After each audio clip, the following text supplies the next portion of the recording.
Ipagpapatuloy ngayong araw ang paghanap sa 12 mangingisdang nawala matapos sa salpukan ng isang bangkat cargo vessel sa dagat na bahagi po ng Cavite. At para sa dagdag na detalye, may report si Dante Perelio. Dante. Yes, Igan, nakauwi na nga sa kanilang mga bahay sa Navotas, Maynila ang 12 mangingisdang unang nasagip at isinugod ng mga otoridad sa ospital matapos namang lapatan ng paunang lunas dahil sa mga tinamo nilang galos at sugat.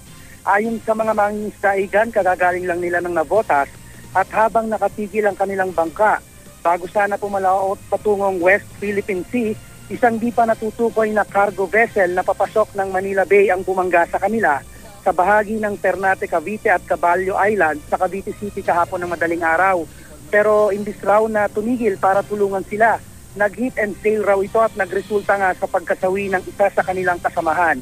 Ayon pa sa kanila, Igan, di na nakalabas ng lumubog na bangka ang iba pa nilang kasamahan dahil naipit raw ang mga ito sa lambat kung saan sila natutulog nang mangyari ang aksidente. Patuloy pa rin, Igan, ang paghahanap sa 10 pang mangingisdang nawawala.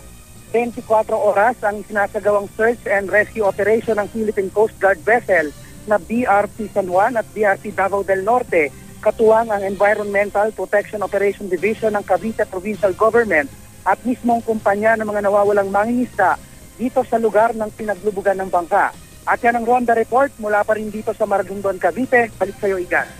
Maraming salamat, Dante Perelio.